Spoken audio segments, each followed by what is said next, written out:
en pantalla. A ver, ahí ya se está grabando. Bueno, retomamos entonces para que se grabe bien. Como les decía, la historia ha sido construida considerando al hombre como el sexo fuerte, a la mujer como el sexo débil, menos capaz, menos inteligente. Y esta diferencia ha sido considerada natural, proveniente de la misma biología, de las características de cada uno de los sexos. ¿Sí? Y esto a su vez ha generado como estas jerarquías para relacionarse en la sociedad. Entonces, el adulto tiene una jerarquía superior al niño, el hombre tiene una jerarquía superior a la mujer, eh, el hombre blanco tiene una jerarquía superior al hombre negro, porque también había estudios científicos, ensayos que decían que la genética del hombre negro también correspondía a esta cuestión de ser una raza débil.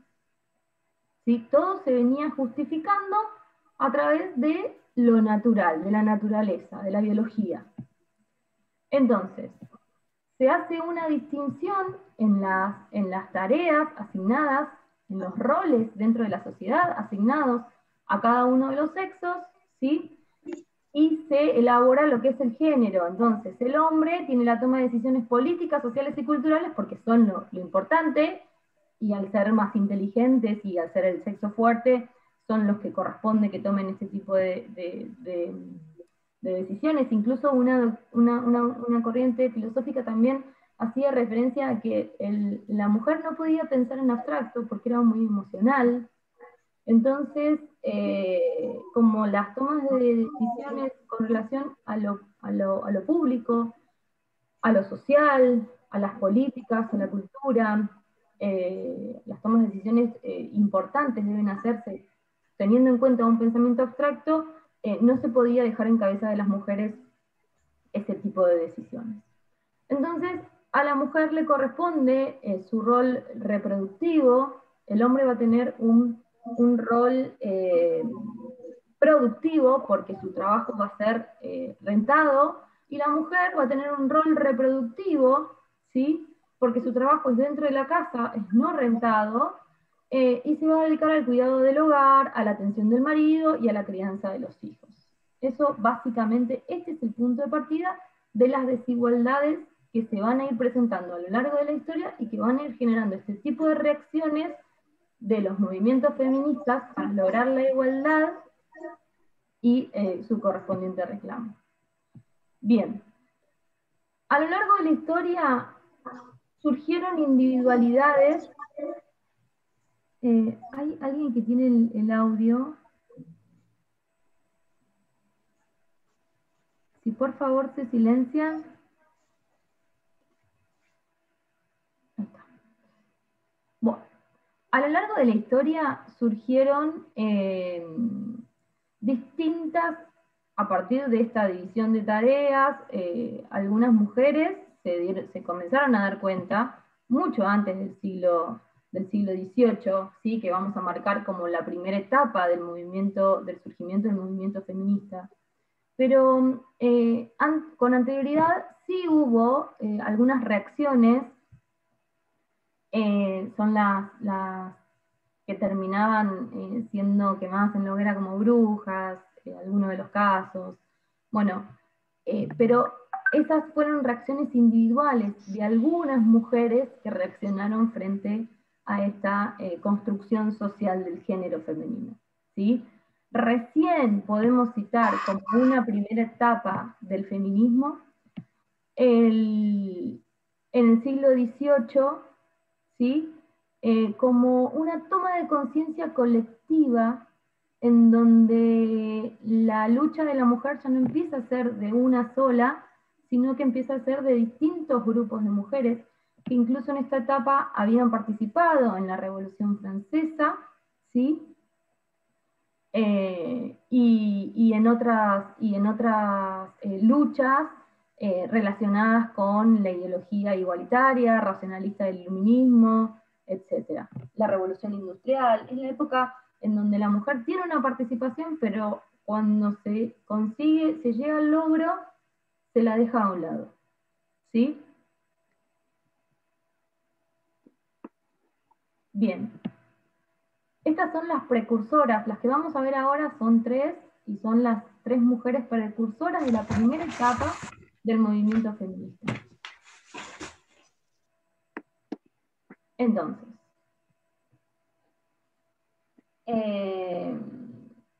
para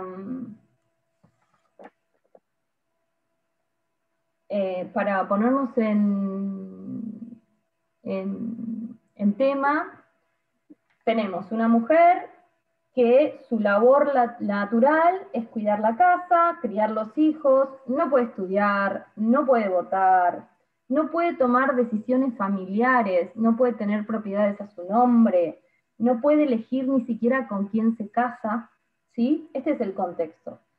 Si trabaja, el dinero que obtiene es para su marido. Estamos en este contexto social e histórico.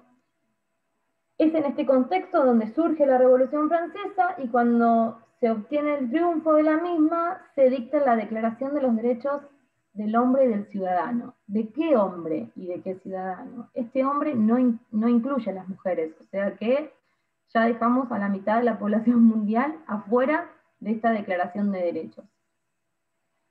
¿Qué otras personas quedan fuera? Bueno, los niños quedaron afuera, el hombre de bajos recursos, el proletariado quedó fuera, ¿sí? Entonces tenemos que la Declaración de los Derechos del Hombre y del Ciudadano se refiere a hombres, adulto y burgués, ¿sí? El resto quedaban afuera. Entonces es Olympia de Gouges que reacciona frente a este documento, y en 1791 publica la Declaración de los Derechos de la Mujer y Ciudadana, y básicamente es una carta en donde se afirman los derechos naturales de la mujer, ¿sí? Ella dice, los derechos naturales de la mujer están limitados por la tiranía del hombre, situación que debe ser reformada según las leyes de la naturaleza y la razón, ¿sí? Finalmente, frente a esto, Olimpia termina siendo, se le termina guillotinada por Robespierre, que incluso ella era seguidora del mismo, y bueno, nada, le cuesta la vida.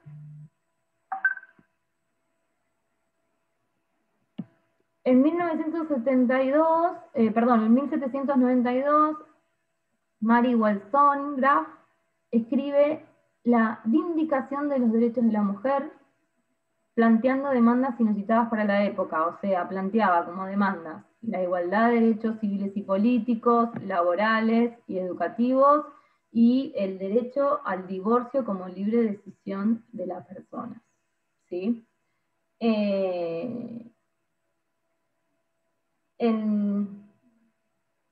Se considera el texto de la reivindicación de los derechos de la mujer, se considera el texto que funda el feminismo, ¿sí? Y establece o manifiesta la igualdad entre los géneros del hombre y la mujer. Se dice que no es algo natural, es el primer documento que dice que no es algo natural, sino que es algo cultural, que es una formación cultural. Entonces es el primer documento que comienza a hablar ya de género y no de sexos, ¿sí? Justamente por esta diferenciación. No es natural la diferencia, sino que la diferenciación de asignación de roles está dada por una formación cultural, social. Flora Tristán vive un poquito más avanzada, no en el siglo ya XVIII, sino en el siglo XIX, y Flora Tristán es de Latinoamérica, y es de una parte del feminismo que está vinculada con lo que fue el socialismo. Entonces, lo que plantea Flora, además, es esta cuestión de que ella dice, la mujer es la proletaria del proletariado. Hasta el más oprimido de los hombres quiere oprimir a otro ser que es su mujer. Básicamente ella vincula el socialismo y las luchas obreras con el feminismo y el rol, y el rol de la mujer. Bueno, luego de esta primera etapa de lo que llamamos el primer feminismo, o estas mujeres que fueron las precursoras de este movimiento, hay frente a hay como una época, un lapsus de mucha represión, de mucha persecución, se las encarcelaba. Bueno, como vimos a Olimpia, la terminaron matando. No se permitía, el Código de Napoleón, por ejemplo, no permitía que más de 5 mujeres se reúnan en la calle. Además, se establecía, no tenían ningún tipo de derecho civil, ningún tipo de derecho político, y se establecía que tenían obediencia absoluta con relación, o sea, para sus maridos. Así que bueno, vienen como años en donde los movimientos se estancan, o la lucha, si se quiere, queda callada, se estanca. Hasta que surge lo que se da a llamar la segunda etapa del feminismo. Algunos historiadores incluso plantean como que esta es el real surgimiento del feminismo, como que esta es la primera etapa del feminismo. Y son las sufragistas, ¿sí? ¿Qué consideraban? Consideraban que para acceder a los derechos civiles debían tener los derechos políticos. Y los derechos, el primer derecho político por excelencia es el derecho al voto. Entonces ellas consideraban que si accedían al derecho al voto, el resto de los derechos iban a lograrse por decantación del mismo. Este movimiento del sufragismo surge en Estados Unidos simultáneamente, en Estados Unidos y en Inglaterra. En Estados Unidos, las mujeres que luchaban que en su momento lucharon, se organizaron y lucharon por la independencia de su país, luego lucharon por la liberación de los esclavos, asisten a un congreso en Inglaterra, y en esa oportunidad, que era un congreso era justamente un congreso antiesclavista, ¿sí? Entonces este grupo de mujeres, cuando asiste al congreso en Inglaterra, no las dejan participar por el hecho de ser mujer. Frente a distintas quejas, logran participar del mismo, pero atrás de una cortina, atrás del escenario, sin que las vean. Entonces, cuando vuelven a Norteamérica, cuando vuelven a Estados Unidos, una de ellas era Elizabeth Cady Stanton,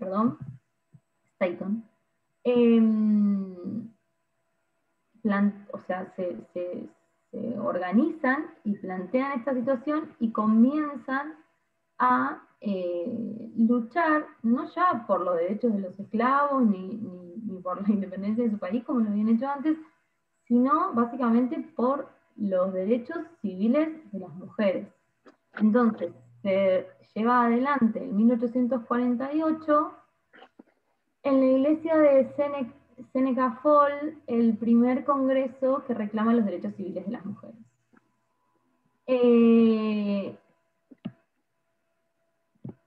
Paralelamente, en Inglaterra pasó exactamente lo mismo, con la diferencia, bueno, acá en Estados Unidos, como dice la Filmina, en 1920 la enmienda 19 de la Constitución norteamericana reconoce el derecho a voto sin discriminación de sexo.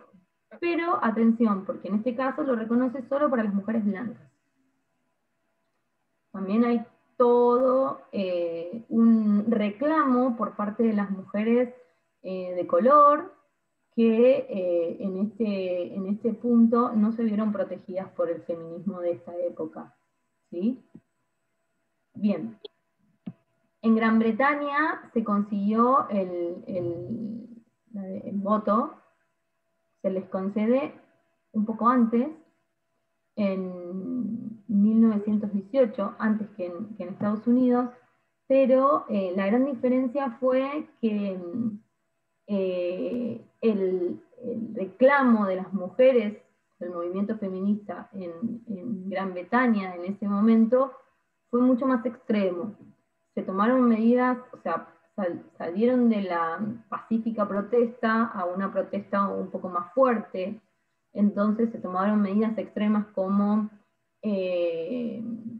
encadenamientos, se encadenaban, hacían huelgas de hambre, incluso llevaban adelante distintos tipos de escrache contra distintos líderes del país, políticos.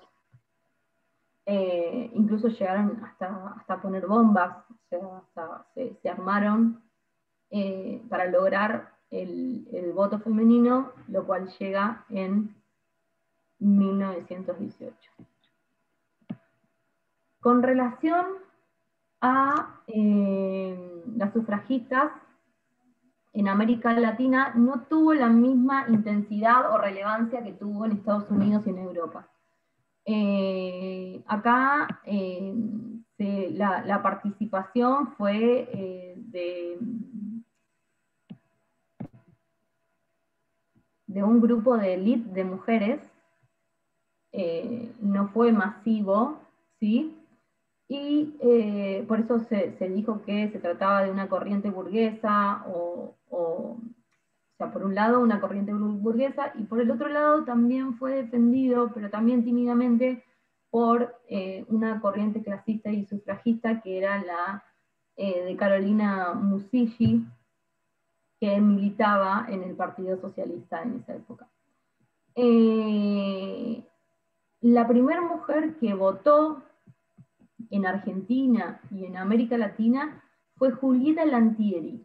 Julieta Lantieri fue una mujer que interpuso una acción y ganó un juicio en ese momento, solicitando autorización judicial para poder votar. No había nada que le impidiera votar, y entonces un juez la autorizó a votar. Entonces es la primera mujer que vota en la Argentina y se convierte en la primera mujer que vota en Latinoamérica. Pero fue un caso aislado, porque en realidad todavía no se había consagrado el derecho al voto. El derecho al voto recién se consagra en el gobierno de Perón, impulsado por la figura de María Eva Duarte de Perón en 1947. ¿Sí? Igualmente, la figura de Eva relacionada con el voto no se lo asimiló a un logro del feminismo, sino que Eva siempre lo planteó como un logro del peronismo. Entonces ahí se desfigura un poco la figura, digamos. Vamos a seguir con esto entonces. Entonces ya tenemos que a mediados del siglo XX se logra en nuestro país el voto femenino, la posibilidad, uno de los derechos políticos, el voto femenino. ¿Sí? Otra cuestión para aclarar en el caso de Julieta Lanteri. Julieta Lanteri fue la primera también que armó un partido político feminista, que se presentó a las elecciones. No obstante ello, no recuerdo bien el año, pero terminan muriendo años después de este suceso, en un hecho que supuestamente fue bastante controvertido, porque la termina atropellando un auto y parece que fue en manos de un dirigente fascista. Bueno. El feminismo como movimiento social o nuevo feminismo. Acá tenemos la tercera etapa. ¿Sí?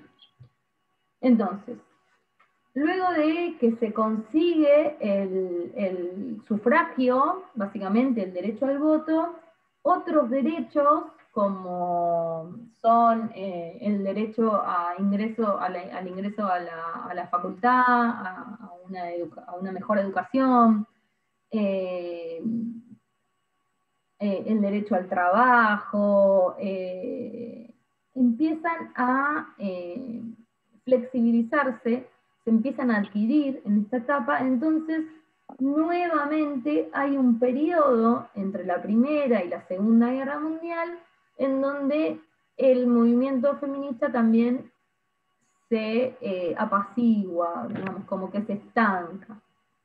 Resurge el feminismo al finalizar la Segunda Guerra Mundial de la mano de Simone de Beauvoir, que publica El Segundo Sexo, y de Betty Friedan, también consagrado el libro que fue bestseller, Mística de la Femenidad. Y entonces en estos dos libros comienzan nuevamente a replantearse el rol de la mujer en la sociedad, ¿sí? Vamos a ponernos nuevamente en contexto. Estamos ante mujeres que ya se encuentran, o sea que la gran mayoría son amas de casa, nuevamente, ¿sí? Y al haber terminado la guerra, pasan a ser nuevamente las cuidadoras de la familia, de los hijos, eh, y todo ese rol que también, un poco más importante que habían tenido durante el proceso de la guerra, frente a la ausencia de los maridos, se vuelve a dejar a un lado, ¿sí? En esta etapa, o sea,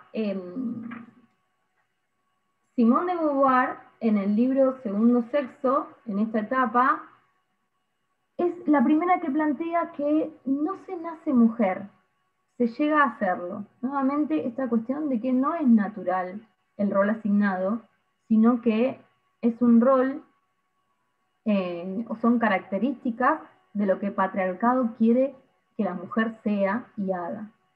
Dice, no es cierto que a las mujeres se las define por su sexo biológico, sino por una serie de roles asociados al mismo que tendrán que cumplir para ser consideradas mujeres. Acá surge también dentro del feminismo la teoría del androcentrismo, que explica que el hombre es la norma, la medida de todas las cosas, y la mujer es siempre lo otro. De esta forma, se impide a la mujer que se identifique como un sujeto y hace que se identifique con lo que el hombre espera de ella, ¿sí? Entonces, el denominado nuevo feminismo, que surge a fines de los 70 del último siglo en Estados Unidos y Europa, y se inscribe dentro de los movimientos sociales surgidos durante esa década en los países más desarrollados. Los ejes temáticos que se plantean son la redefinición del concepto del patriarcado, el análisis de los orígenes de la opresión de la mujer, el rol de la familia, la división sexual del trabajo, el trabajo doméstico, la sexualidad, la reformulación de la separación del espacio público y lo privado, ¿sí? Y el estudio de la vida cotidiana. El feminismo contemporáneo, entonces, considera que la igualdad jurídica y política reclamada por las mujeres del siglo XIX en general y conquistadas en el siglo XX, si bien constituyó un paso adelante, no fue suficiente para modificar en forma sustantiva el rol de las mujeres. Las limitaciones del sufragismo eran las propias del liberalismo burgués y se concebía la emancipación de la mujer como igualdad ante la ley, pero las causas de opresión demostraron ser mucho más complejas y más profundas, ¿sí? Ustedes seguramente ya vieron igualdad y vieron que la diferencia entre igualdad formal ante la ley, igualdad real de oportunidades, ¿sí? Y las líneas de acciones positivas. El nuevo feminismo asume como desafío demostrar que la naturaleza no encadena a los seres humanos y les fija su destino. es lo que decía recién de Simone de Beauvoir. No se nace mujer, se llega a serlo. Por primera vez se pone en entredicho que por su capacidad de reproducir la especie, la mujer debe asumir como mandato biológico la crianza de los hijos y el cuidado de la familia. Se analiza el trabajo doméstico, denunciando su carácter de adjudicado a esta por nacimiento y de por vida, así como la función social del mismo y su no remuneración. Todo esto... Profe, una pregunta. Sí, No entiendo muy bien, o sea, a qué se refiere la expresión de se llega a hacerlo. porque, a ver, lo que te está diciendo ella es que no se nace mujer, mujer como entendida como género, ¿sí? No como sexo Bien, bien. biológico. Claro, sí, sí, sí, sí, sí. Bien. ¿Entiendes? Ella te dice, no se nace mujer, porque la mujer que creó la sociedad y la cultura es una construcción cultural que yo debo cumplir con determinados estándares. No sé, por ejemplo, si se quiere, hoy por hoy, ser mujer, tener el pelo largo, ser delgada, tener buenas lolas, vestirme de forma femenina, ponerme una pollera. O sea, todo eso serían construcciones culturales, ¿sí? Y eso no es lo que te hace mujer de forma natural. Eso es una construcción social que vos seguís, y entonces para ser mujer tenés que cumplir con todos esos requisitos. Como por ejemplo, a ver, cuando se hablan de los colores, ¿sí? Que en realidad no es una cuestión menor. Tenemos asociado culturalmente que el rosa para las nenas y el celeste para los nenes. Y eso, y supuestamente es natural, o en su momento se entendía que era natural. Hoy por hoy eso ha evolucionado y todos entendemos que no hay colores de nenas ni de nenes. O sea, Sí, claro, eso te iba a decir, pero bueno, también igual es una realidad que cuando, por ejemplo, en los bebés, viste que en ese caso sí se siguen usando los colores. Es como que de a poco se va rompiendo, pero todavía no termina de romperse. claro, lo que pasa es que estamos hablando de una cultura de 2000 años, o si se quiere un poquito menos, 1500 años. Que vos recién en la década del 70 del siglo pasado comenzaste a cuestionar, Sí, sí, tal cual. o a principios del siglo pasado se comenzaron a cuestionar estas cosas que son más finitas. A ver, lo anterior a esta época, a esta etapa del feminismo, era bien claro y bien palmario. O sea, había una opresión de las mujeres, porque no tenían derecho ni siquiera para comprar o para manejar dinero incluso. No podían viajar sin autorización de sus maridos. Se consideraba que la mujer no podía votar porque se indisponía y durante el periodo de menstruación la mujer supuestamente tiene alteraciones emocionales, esos eran los fundamentos, que no le iban a permitir votar correctamente. Entonces, en toda esa etapa tal vez la diferenciación es mucho más clara. Con la evolución comienzan a quedar estos vestigios de esas grandes diferencias, hay avances, pero sigue habiendo diferencias, porque ya es una cuestión, porque fue y es una cuestión cultural por la que se tiene que avanzar. ¿Sí? ¿Se entiende? Sí, sí, gracias. Bien. Fíjense que dice, todo ello implica una crítica radical a las bases de la actual organización social. Ya no se acepta al hombre como prototipo del ser humano, como universal. Luchamos sí porque se nos niegue, sí, porque no se nos niegue ningún derecho, pero luchamos sobre todo para acabar con la división de papeles en la función de sexo. ¿Sí? Bueno, dentro del feminismo existen numerosos grupos con diversas tendencias y orientaciones. por lo cual es más correcto hablar de movimientos feministas que de un feminismo entero, porque hay muchas vertientes. Básicamente, las tres vertientes principales son la radical, la socialista y la liberal. ¿Sí? La radical, la vertiente radical,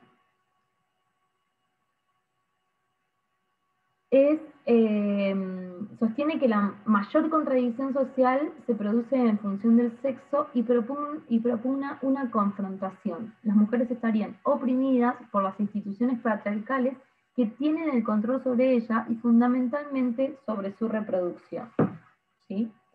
Entonces, el feminismo radical lo que busca es ir contra el patriarcado directamente.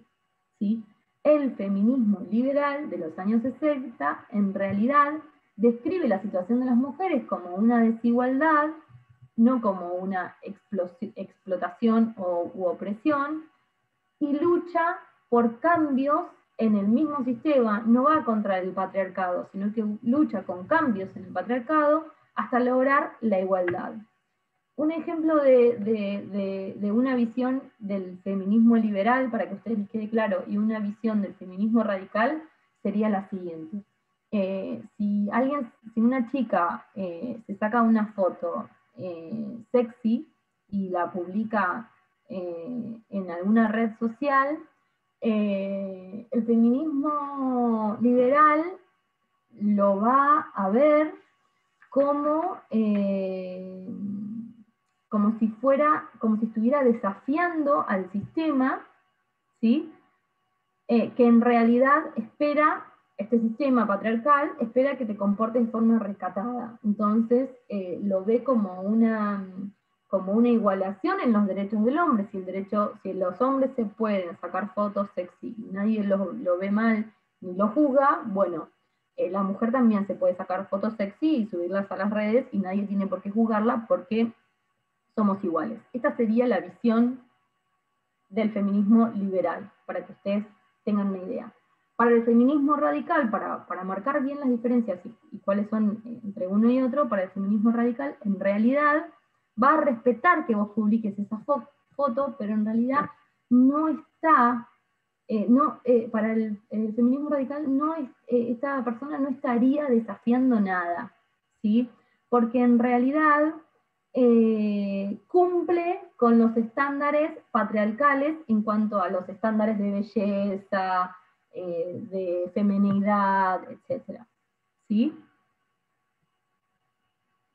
¿Se entiende la diferencia? Sí, perfecto. Genial. Bien, no les voy a entrar con el feminismo de la igualdad porque me parece que se las voy a complicar. Vamos a ir directamente al feminismo socialista, que es el que coincide con algunos análisis y aportes del feminismo radical, reconociendo la especificidad de la lucha femenina, pero considera que esta debe insertarse en la problemática del enfrentamiento global al sistema capitalista. O sea, el feminismo socialista involucra en la lucha del feminismo la lucha de clases, la opresión o la explotación de las clases sociales, del capitalismo, etc. Bien, ¿cuáles son los feminismos entonces del siglo XXI, los actuales? ¿Sí? En realidad, volvemos de vuelta a lo que decíamos con la etapa anterior. Estos feminismos, más que feminismos, son movimientos, ¿sí? En esta etapa se ha dado la generación de varias ONG, ¿sí? De participación feminista, en donde se crean lugares, refugios para las mujeres golpeadas por sus maridos, se crean refugios para las madres solteras que no tienen a dónde ir, o sea, se crean lugares de capacitación en cuestiones de género, o sea, se involucran, digamos, en esta etapa, ya se involucran socialmente con una actividad mayor, digamos. Y dice, se abrió notablemente el abanico de escuelas y propuestas, incluidas las referencias de la discusión estratégica sobre los procesos de emancipación. Los debates que se fueron suscitando a lo largo de la década dan cuenta de las preocupaciones y núcleos temáticos que se fueron desarrollando, así como los mitos que los feminismos fueron produciendo. Otra cuestión que se produce durante esta etapa, básicamente, que es las redes sociales y la llegada que tienen las redes sociales. Entonces, los movimientos feministas, que ahora vamos a ir viendo cuáles son de esta época, básicamente, que podemos citar a Ni Una Menos, Me Too. Ni Una Menos surge por la violencia de género, Me Too era cuestiones de acoso, laboral o acoso sexual. El aborto legal, seguro y gratuito es otro movimiento, son los famosos pañuelos verdes. Bueno, todas las manifestaciones de todos los 8 de marzo, que es a nivel mundial, Me Too también fue a nivel mundial. Bueno, aborto legal, seguro y gratuito, no solo en este país se reclama. Bueno, y Ni Una Menos es también más que a nivel mundial, es a nivel regional en lo que hace a Latinoamérica. Estos son los movimientos que se viven dentro del feminismo y que hoy por hoy cuentan con un número de adhesiones que no se ha visto nunca antes en la historia, y creo que forma parte de esta cuestión de la masificidad de las redes sociales. Bueno, ¿hasta acá tienen alguna duda? No. No, profesora. ¿No? A nivel nacional, para no olvidarme de esto, los grandes avances, amén del derecho al sufragio, los grandes avances fueron, con la reforma del 94 se incorpora y se otorga jerarquía constitucional a partir del artículo 75, inciso 22, a la Convención sobre eliminación, sobre todo tipo de eliminación de la mujer. Nuestro país es parte del Tratado Belén do Pará, que no tiene jerarquía constitucional, pero que es la convención que también es sobre la eliminación de violencia contra la mujer. ¿Qué otras cuestiones relativas? Hay un montón, pero a ver. Para no olvidarme ninguna.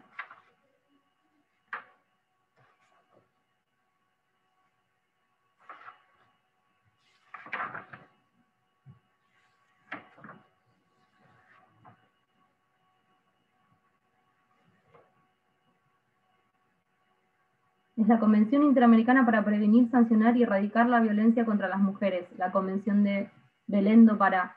Esta no tiene jerarquía constitucional, pero nuestro país es parte. Bueno, la ley 24.417, que es la protección contra la violencia familiar, la 25.087, de delitos contra la integridad sexual, que modifica el Código Penal, la ley 25.543, que establece obligatorio el test de VIH para las mujeres embarazadas, la ley 25.584 de prohibición de establecimientos de educación pública, de acciones que impidan el inicio y continuidad del ciclo escolar de las alumnas embarazadas. Esas son algunas de las leyes que se pueden citar en el marco a nivel nacional con relación a los derechos de las mujeres. Entre otros, tantos.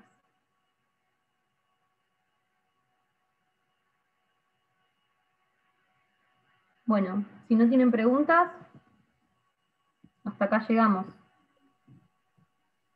No, estuvo muy claro, muchas gracias. ¿Sí? Si alguien quiere comentar algo. No, fue muy clara, profesora, gracias.